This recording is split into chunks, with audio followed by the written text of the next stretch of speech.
Baik, Assalamualaikum warahmatullahi wabarakatuh. Di sini saya dari kelompok satu pada ingin mempresentasikan hasil diskusi tentang intervensi program gizi pada mata kuliah gizi komunitas komprehensif. Yang pertama ada analisis situasi. Untuk analisis situasi ada poin gambaran umum terkait Kecamatan Rangkas Bitung. Kecamatan Rangkas Bitung itu letak geografisnya bukan pesisir, dan berbatasan dengan di sebelah utara itu berbatasan dengan Kabupaten Serang, di sebelah selatan itu berbatasan dengan Kecamatan Cimarga, dan sebelah barat itu berbatasan dengan Kecamatan Cibadak, serta di sebelah timur berbatasan dengan Kecamatan Majak. Selanjutnya ada analisis derajat kesehatan.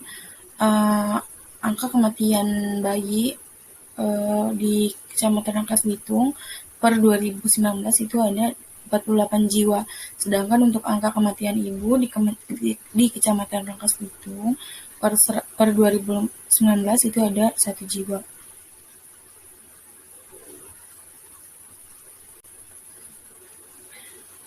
Selanjutnya ada analisis faktor keturunan dan kependudukan. Untuk jumlah penduduk Kecamatan Rangkas Bitung sendiri itu ada 124.668 jiwa dengan kepadatan penduduk 391 jiwa per kilometer. Selanjutnya ada analisis layanan kesehatan. Untuk analisis layanan kesehatan, fasilitas dan jumlah yang ada di Kecamatan Rangkas Bitung itu ada 3 rumah sakit, 2 rumah bersalin, 22 poliklinik, 15 apotek, 3 puskesmas, 3 puskesmas membantu, 14 praktek dokter, 46 praktek bidan, 171 posyandu, 63 bidan, dan 52 paraji, dan terakhir ada nakes lainnya itu ada 20. Untuk tabel analisis situasi, dari apa masalah yang kami angkat yaitu masalah overweight atau obesitas, dengan sasarannya itu wanita dewasa usia 19 sampai 24 tahun itu dengan tingkat keparahan 41,3%. Terus wanita dewasa usia 25 sampai 34 tahun dengan tingkat keparahan 44,6%.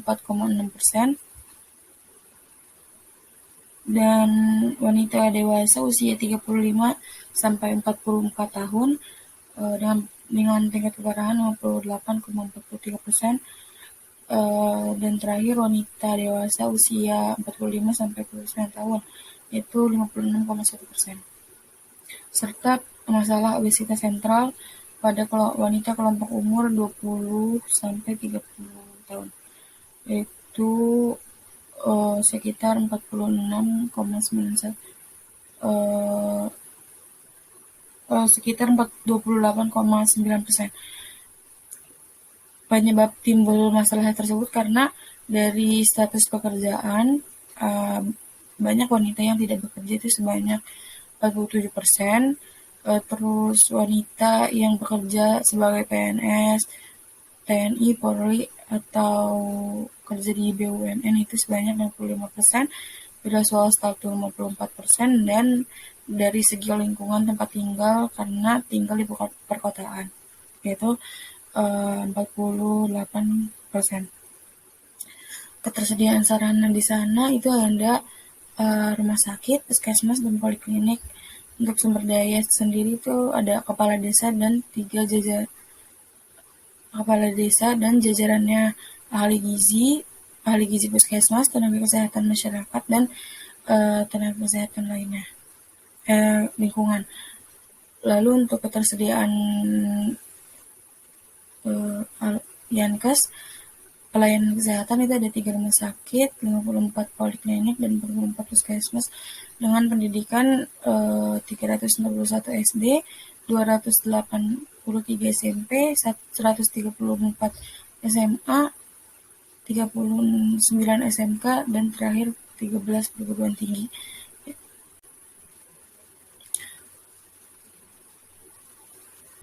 Selanjutnya ada analisis partisipan. Yang pertama itu ada wanita usia subur dengan target usia 35-54 tahun sebagai target.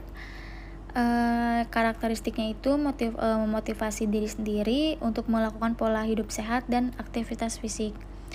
Untuk interest, motif, dan attitude-nya itu ingin menurunkan berat badan dengan program dijalankan tidak memberatkan penderita.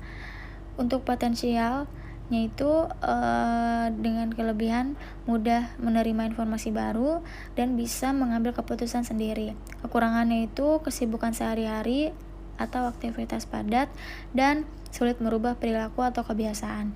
Untuk implication for project-nya itu sasaran utama dengan menyertakan keluarga atau orang terdekat.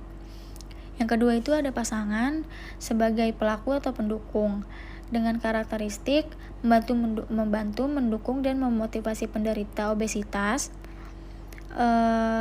dalam merubah pola makan dan rutin melakukan aktivitas fisik dengan melakukan aktivitas fisik. Untuk interest, motive, attitude-nya itu biaya yang digunakan terjangkau, program yang mudah diterapkan dalam kehidupan sehari-hari, dan mendapatkan informasi dan ilmu tambahan mengenai kesehatan dan pengetahuan gizi. Yang ketiga ada keluarga sebagai pelaku atau pendukung dengan karakteristik mendukung dan memotivasi dengan cara ikut melakukan gaya hidup sehat. Yang keempat ada tenaga kesehatan itu sebagai pendukung dengan karakteristik netral, sikap penuh dengan tanggung jawab, dan empati. Untuk interest, motive, attitude-nya itu untuk keluarga memberikan informasi dan melakukan intervensi langsung terkait kesehatan gizi ke masyarakat. Selanjutnya itu ada local government. Itu ada kepala desa sebagai pendukung, lurah, RT atau RT RW setempat dengan karakteristik memiliki kekuasaan, disegani dan dihormati oleh warga sebagai pemimpin di wilayah setempat, dan mendukung segala upaya untuk meningkatkan derajat kesehatan masyarakat. Untuk interest, motive, attitude-nya itu mengurangi masalah kesehatan dan gizi masyarakat. Untuk potensial strength atau weakness-nya itu kelebihannya itu ikut serta dalam mensukseskan program dan kooperatif. Kekurangannya itu kurangnya manajemen dalam alur pelaksanaan program, dana dalam pelaksanaan program, serta acuh dalam menangani program. Untuk implication for project-nya itu menyediakan sarana prasarana dan juga dana dalam berlangsungnya pelaksanaan program. Nah, di sini juga ada problem 3. Jika tingginya sosial ekonomi pada keluarga yang tinggal di perkotaan, maka tingginya daya beli pangan keluarga dan meningkatnya pemilihan kualitas makanan yang buruk seperti junk food dan fast food menyebabkan tingginya konsumsi asupan energi, tingginya konsumsi asupan lemak, dan tingginya konsumsi asupan karbohidrat sederhana, dan terjadilah tingginya konsumsi asupan makan yang berlebih. Jika tingginya sosial ekonomi pada keluarga yang tinggal di perkotaan, maka rendahnya kualitas keluarga yang sejahtera, rendahnya PHBS, rendahnya keinginan untuk beraktivitas, dan rendahnya aktivitas fisik. Dan itulah tingginya prevalensi. Maka itu tingginya prevalensi obesitas sentral pada wanita usia 20-30 tahun. Di sini juga ada objektif 3.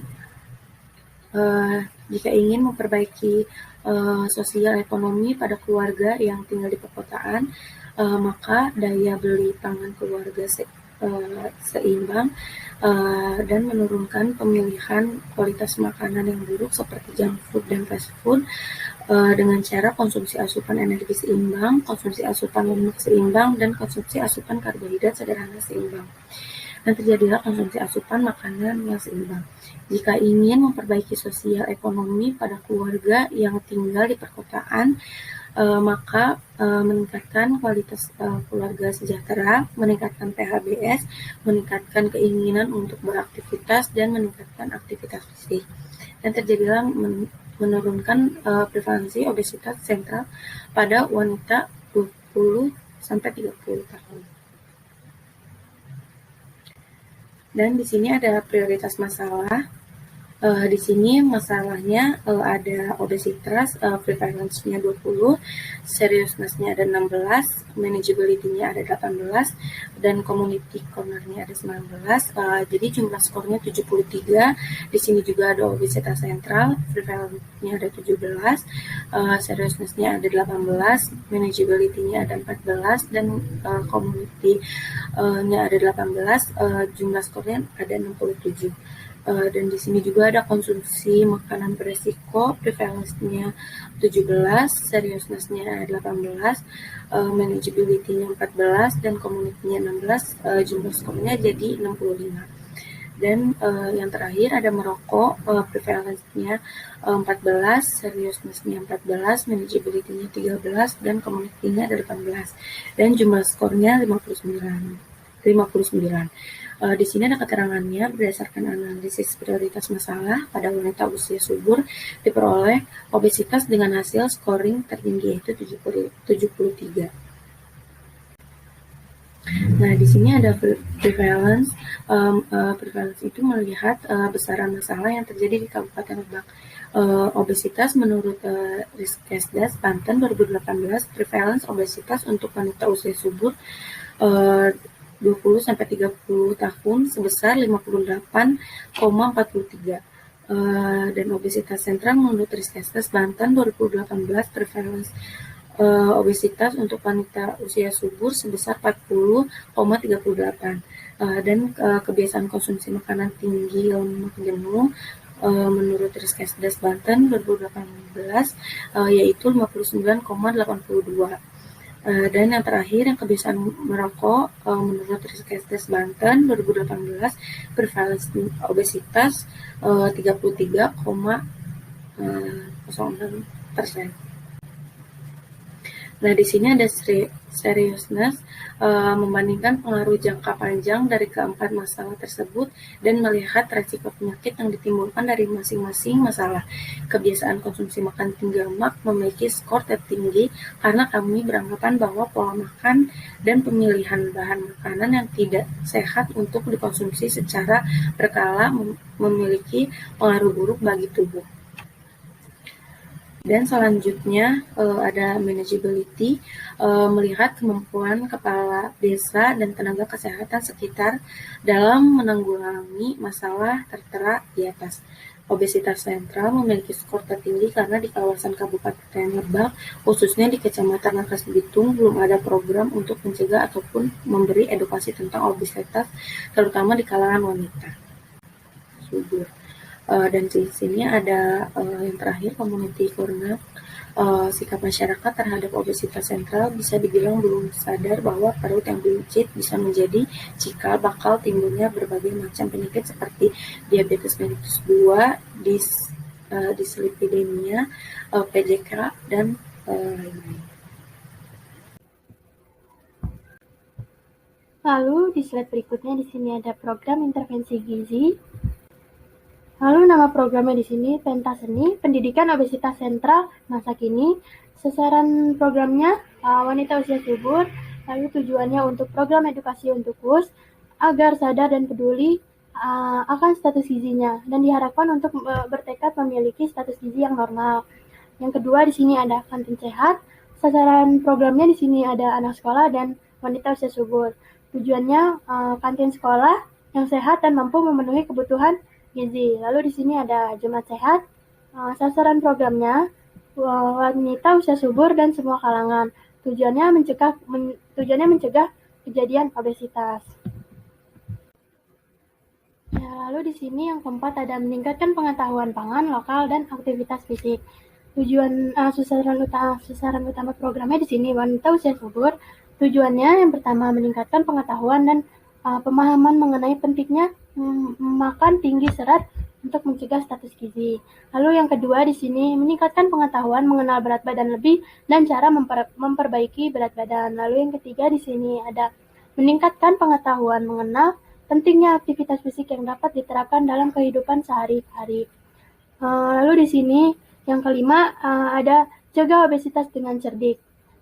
Di sini tujuannya mendorong masyarakat untuk berperilaku hidup sehat yang mulai dari diri sendiri, keluarga, dan lingkungan sekitar. Lalu di sini ada Big is not healthy. Sasaran programnya di sini wanita usia subur. Tujuannya untuk mendorong wanita untuk lebih peduli akan kesehatan dan status gizi dirinya. Lalu di slide berikutnya ada tabel PPM dan Hipopok. Project Planning Metric. Di sini overall goal-nya menurunkan prevalensi obesitas pada wanita usia subur usia 20-30 tahun di Kabupaten Lebak. Indikatornya turunnya konsumsi karbohidrat sederhana dan lemak jenuh.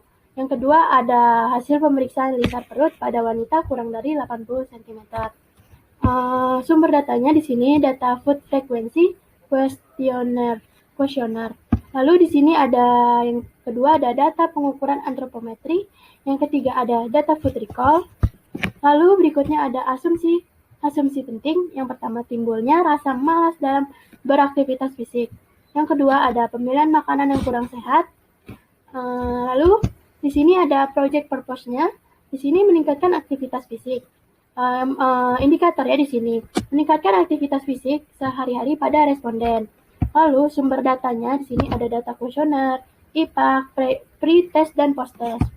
Lalu di sini asumsi pentingnya pemilihan makan kurang sehat, pengaruh lingkungan, dan lain-lain. Ya, lalu di sini juga ada output pertama, yaitu memperbaiki pola makan. Yang kedua mengetahui makan yang bergizi seimbang. Lalu yang ketiga mendapatkan berat badan yang ideal. Lalu di sini ada memahami PGS dan diaplikasikan ke kehidupan sehari-hari. Lalu ada juga data hasil wawancara dengan kuesioner. Lalu di sini ada kurangnya pengetahuan dan informasi. Aktivitasnya di sini melakukan edukasi gizi tentang yang pertama, edukasi tentang perempuan dalam menjaga asupan gizi seimbang untuk melawan stigma, beauty standar, dan insecurity. Lalu di sini inputnya yaitu 30.000 SDM mahasiswa, alat dan bahan poster, buku foto makanan, presentasi, laptop, materinya obesitas dan obesitas sentral. Lalu pedoman gizi seimbang dan perilaku hidup bersih dan sehat.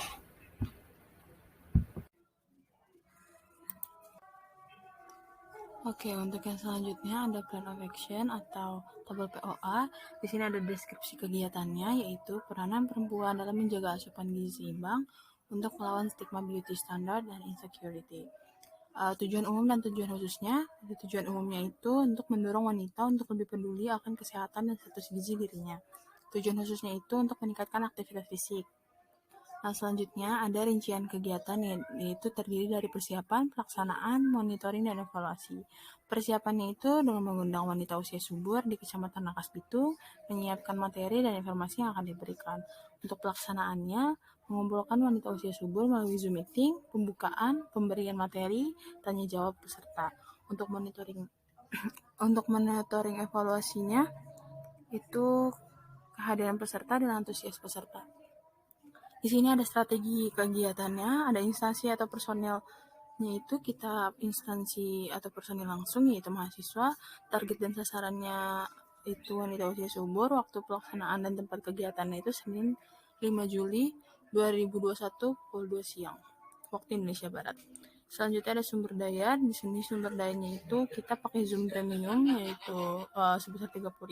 Sumbernya dari mahasiswa dan penanggung jawabnya kami sendiri itu kelompok 1. Berikutnya ada satuan pelaksana. Deskripsi kegiatannya itu sama, peranan perempuan dalam menjaga asupan gizi seimbang untuk melawan stigma beauty standard dan insecurity. Pokok bahasannya ada obesitas dan obesitas sentral, pedoman gizi seimbang, dan perilaku hidup bersih dan sehat. Sasarannya juga masih sama, wanita usia subur. Metodenya ini kita presentasi, ada ceramah dan tanya jawab. Waktu dan tanggal waktunya itu Senin 5 Juli 2021 pukul 2 siang waktu Indonesia Barat. Lokasinya di rumah masing-masing dan biayanya itu kita untuk sewa Zoom Premium 30.000, alat bantu atau medianya itu berupa poster, buku foto makanan dan presentasi serta laptop. Evaluasinya kehadiran peserta sama antusias peserta dalam mengikuti edukasi. Berikutnya ada tabel hipopok. Kegiatannya itu nama kegiatannya kan Big is not healthy ya. Inputnya itu sama, instansi personel langsungnya itu mahasiswa. Terus ada Zoom Premium juga, itu sumbernya dari mahasiswa, lokasinya di rumah masing-masing melalui Zoom meeting. Terus prosesnya ada persiapan, pelaksanaan, dan monitoring evaluasi, itu sama saat di PLA. Terus outputnya itu memperbaiki pola makan, mengetahui makanan yang bergizi seimbang, mendapatkan berat badan yang ideal. Terus outcome-nya membentuk gaya hidup sehat dan menerapkan pedoman gizi seimbang. Oke, sebelum masuk ke hasil pembahasan, nanti berikut ada cuplikan kita saat memberikan edukasi.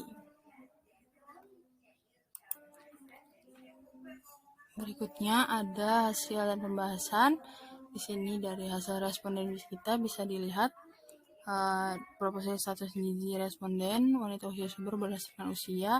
Di usia 18 sampai 24 tahun atau dewasa awal itu yang IMT-nya normal ada 21 orang dan yang obesitas ada 6 orang, sedangkan di usia 25 sampai 30 atau dewasa itu IMT normalnya yang responden yang memiliki IMT normal itu ada 1 orang dan yang obesitas ada 2 orang gitu. Nah, berikutnya ya ini berdasarkan hasil.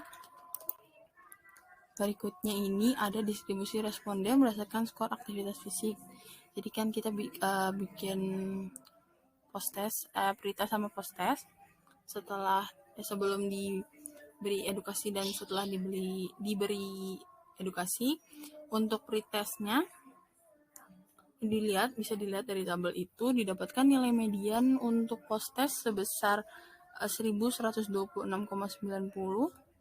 mAh per menit per minggu, yaitu lebih besar daripada mediannya pretest.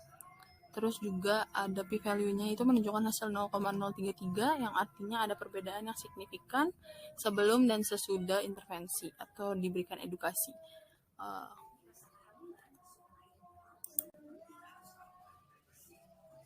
Ya ini ya. Dengan demikian dapat dikatakan bahwa edukasi yang kami berikan itu efektif meningkatkan aktivitas fisik wanita usia subur di Kecamatan Rangkas Bitung. Oke, terima kasih. Terima kasih. Sekian dari kelompok kami, kelompok 1. Assalamualaikum warahmatullahi wabarakatuh.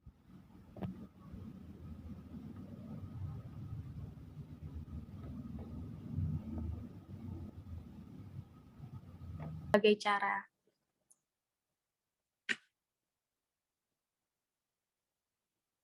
Nah, di sini ada standar kecantikan di Indonesia per dekade ya, dari tahun 1970-an sampai dengan 2010. Nah, atau bisa disebut sampai sekarang ya. Jadi standar kecantikan di Indonesia itu kan kayak bisa disebut kayak kulitnya harus putih gitu, terus rambutnya panjang, lurus, terus badan tinggi, semampai, ya seperti itu. Nah, padahal kan jika kita merujuk gitu pada karya Naomi Wolf, The Beauty Myth, kecantikan itu kan hanyalah mitos belaka ya. Menurut Wolf, kecantikan itu juga bersifat tidak tetap dan tidak universal, yang artinya itu kecantikan itu beragam bentuknya di tiap wilayah, bisa berbeda-beda, bisa berubah-ubah atau berevolusi, dan subjektif, atau tiap individu itu memiliki selera cantik yang berbeda-beda. Namun selama ini standar kecantikan itu kan telah menjadi mitos dalam masyarakat.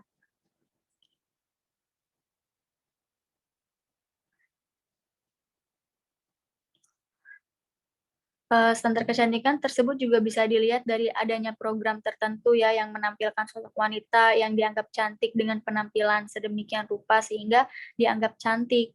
Nah, munculnya program-program beauty pageant gitu, atau iklan-iklan yang bermunculan, mulai dari iklan shampoo, iklan kecantikan, kayak krim-krim pemutih gitu, hingga minuman atau obat pelangsing tubuh. Tidak hanya iklan atau program tertentu yang muncul di media mainstream saja, media online pun turut menyumbang andil dalam pengukuhan standar kecantikan yang ada di masyarakat. Materi berikutnya saya serahkan kepada Angelia Puspa. Terima kasih. Ya, baik, berikutnya di sini ada pedoman gizi seimbang. Next.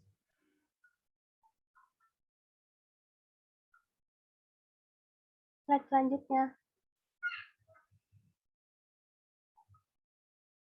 Apa sih gizi seimbang itu? Gizi seimbang di sini ada komposisi atau zat-zat yang cukup atau ideal untuk menjalankan proses di dalam tubuh. Slide berikutnya. Fungsi gizi seimbang. Di sini ada yang pertama, yaitu sebagai sumber tenaga, yaitu karbohidrat, antara lain ada nasi, ketela, singkong, dan sebagainya. Lalu berikutnya ada sebagai sumber pengatur, seperti vitamin, mineral, dan serat pada sayur dan buah. Lalu berikutnya ada di sebagian sumber pembangun, seperti protein dan lemak. Terdapat pada lauk pauk. Hal ini berfungsi untuk pertumbuhan dan pengganti sel yang rusak. Slide berikutnya. Pesan gizi seimbang yang di sini pertama, makanlah aneka ragam makanan yang mengandung semua zat yang kita perlukan. Yang kedua, makanlah makanan untuk memenuhi kecukupan energi. Yang ketiga, makanlah makanan sumber karbohidrat setengah dari kebutuhan energi. Yang keempat, ada batasi konsumsi lemak dan minyak sampai 1/4 kebutuhan energi. Lalu yang kelima di sini ada gunakan garam beriodium untuk memasak. Yang keenam, makanlah makanan sumber zat besi seperti daging, sayuran hijau, hati, dan lain-lain. Lalu di sini ada biasakan minum air putih yang cukup dan aman. Berikutnya, biasakan makan pagi dan atau sarapan. Lalu ada olahraga atau kegiatan fisik secara teratur. Hindari minum minuman yang beralkohol. Berikutnya.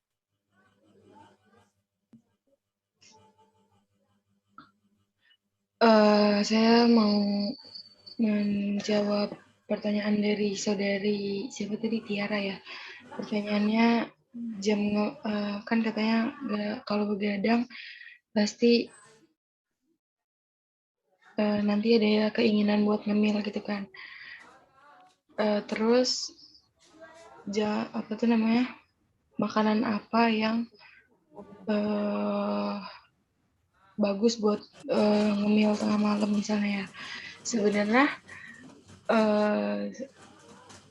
kalau merasa gimana ya, kalau misalkan kita kalori harian kita dalam satu hari itu belum terpenuhi sesuai kebutuhan, kita nggak masalah mau ngemil malam ataupun enggak gitu, karena kalori harian kita belum semua terpenuhi gitu. Tapi kecuali kalau misalnya kita rasa nih kita udah makan banyak banget nih, kayaknya kalorinya udah lebih banget dari yang kita butuhin gitu ya. Nah, itu mungkin bisa di-stop gitu, karena ya nantinya ujungnya bakal menimbulkan kelebihan berat badan kan. Apalagi sebenarnya yang kata mitos, oh nggak boleh nih makan ngemil malam, makan malam, itu nggak masalah mau makan malam, mau ngemil malam. Saya akan membacakan kesimpulannya lagi untuk materi ini. Bertujuan untuk memberitahu bahwa meskipun cantik itu relatif dan semua wanita itu cantik apapun keadaannya. Penerimaan diri pada berat badan yang berlebih dan tidak memiliki keinginan untuk menormalkan berat badan itu tidak bisa dibenarkan, karena kelebihan berat badan atau obesitas adalah cikal bakal atau pemicu timbulnya penyakit degeneratif yang membahayakan. Baik, hadirin yang kami hormati, selanjutnya saya tutup. Alhamdulillah tiba saatnya kita di penghujung acara. Terima kasih atas perhatian dan kerjasama. Mohon maaf atas segala kekurangannya. Di sini saya minta tolong untuk mengisi link yang ada di room chat tentang evaluasinya, dan saya boleh minta dokumentasinya. Teman-teman partisipan di sini boleh pada online untuk dokumentasi mungkin.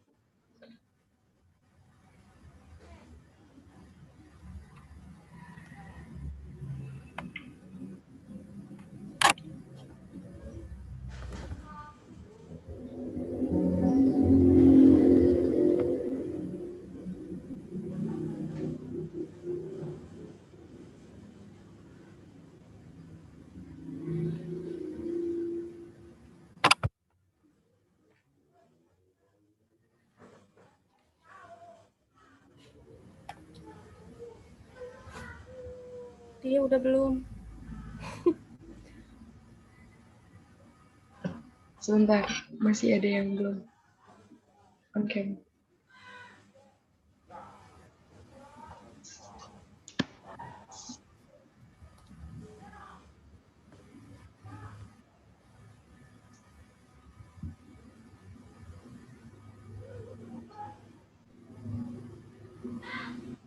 Baik, sebentar ya. Sini 1, 2, 3. Slide satunya lagi ya, sebentar. 1, 2. Sebentar. 1, 2, 3. Oke. Terima kasih. Terima kasih semuanya. Ya. Terima kasih teman-teman. Jangan lupa link evaluasinya ya.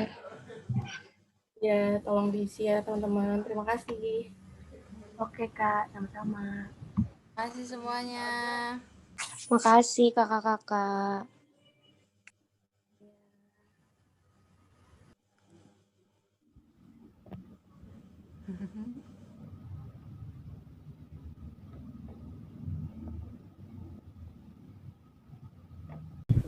Yang benar. Saudara Leli.